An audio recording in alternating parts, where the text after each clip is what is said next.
Tonight we're going to talk about the strategies for lasting weight loss.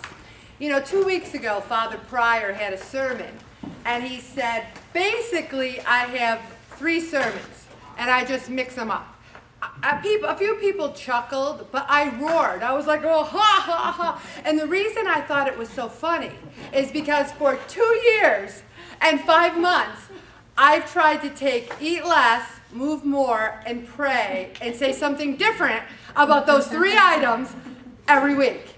That's all we're talking about here is eating less, moving more, and pray. So I was like, well, ha, ha, because I could really relate to that.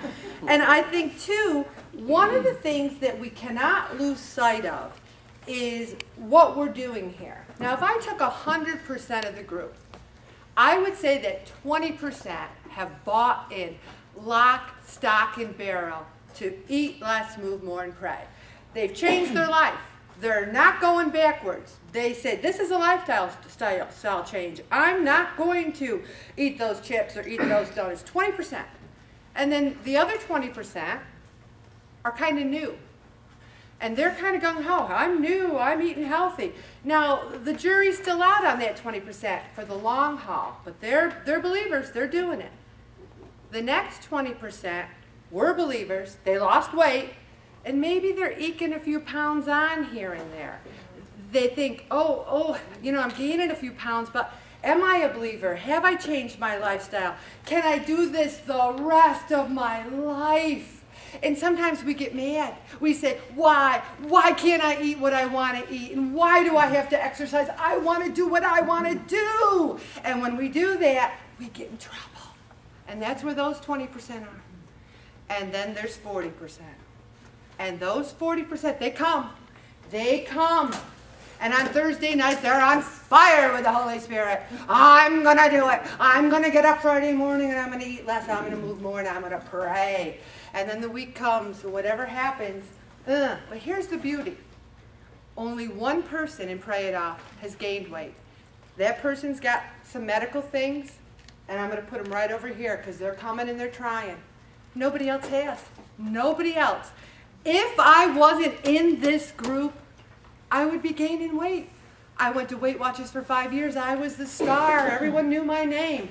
I quit little at a time, little at a time, little at a time, until I was back in the 300s. We're here. We're not gaining weight. That 40%, it's like, what do they say? Jesus always says, you know, there's all the sheep, but give me that one sheep. We're going to do this. Now let's look at some of these strategies. We have to get our head in the right place first.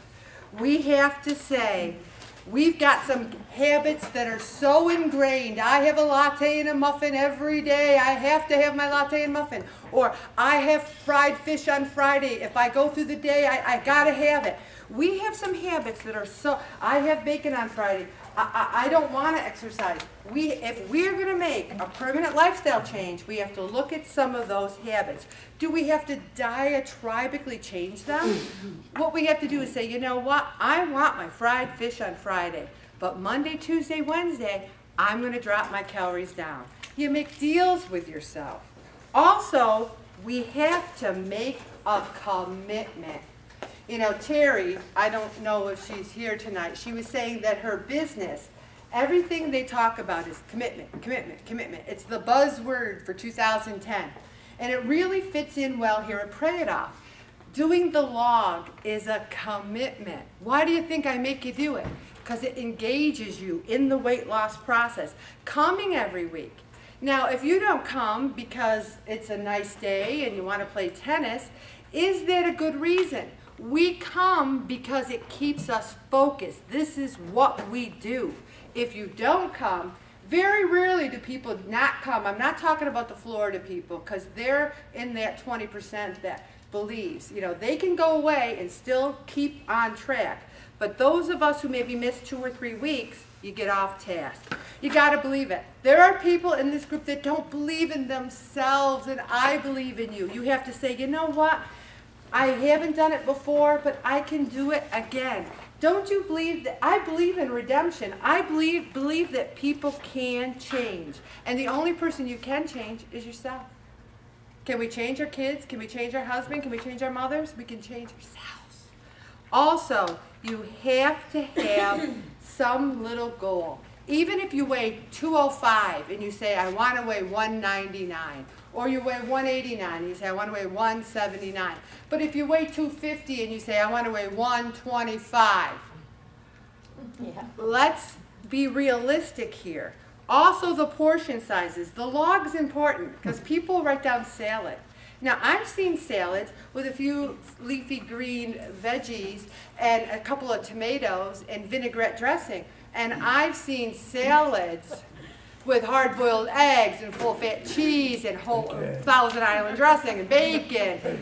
All right, very good. So, also, you have to seek support. Oh, what do we got here? We have support here.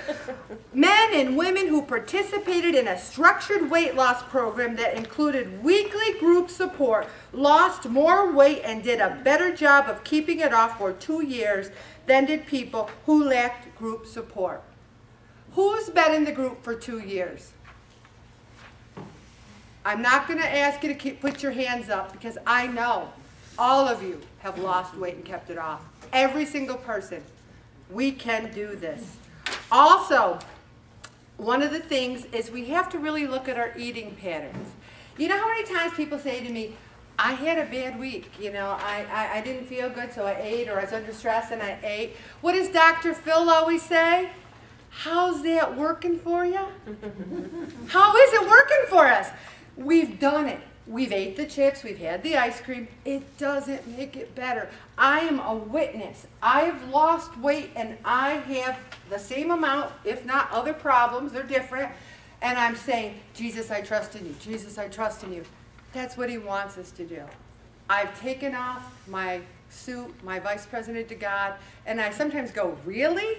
This is your plan? Okay, all right. Yeah, I'm second guessing him. All right, if that's what you want. But we have to trust in him. Also, no foods can be forbidden. Now, if you say, the second I think about not having ice cream, I run and get the Rocky Road. Well, then what you say to yourself is, Thursday night when I get home from Prade-Off, I will have a serving of Rocky Road ice cream and be satisfied with that.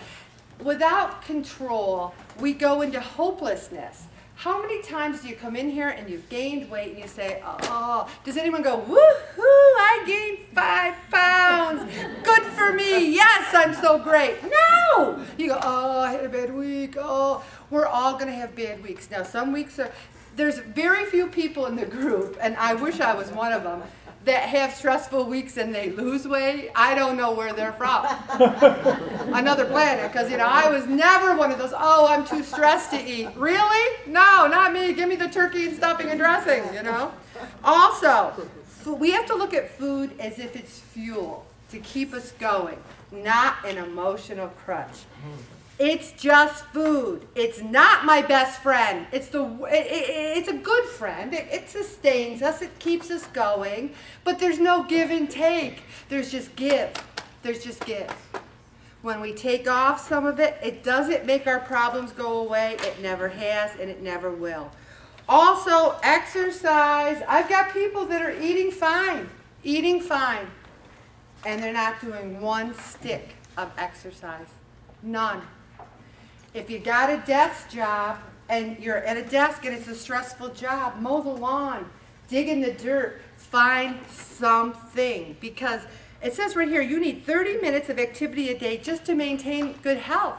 It's not even talking about losing weight. And that was one of my problems with my plateau because I was doing so much stuff. I said, oh, I'm doing great. But I don't like to be breathless. It's a control thing. Like someone will say, well, I exercise till I can't breathe. I'm like, really?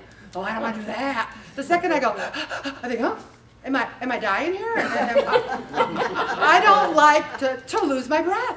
And people are like, you got to exercise till you lose your breath. And I'm like, okay, I guess I'll do it, but I'll make sure there's someone really close by to give me mouth to mouth in case I need it.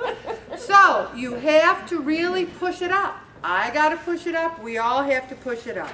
All right, we talked about the short-term goals. We also have to believe in this philosophy. Positive breeds more positive. You come in, you lose 2 pounds, you think, hey, lost 2 pounds. Woo! You come in, you gain 3 pounds, you say, you know what? Who cares? I'm going to eat what I want. Give me another beer. Pass the margaritas. Negativity breeds negativity. Positivity breeds positivity.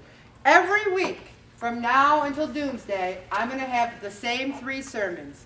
Lose weight, move more, pray. I'll try to mix it up. I won't ever give up, and I hope you won't either.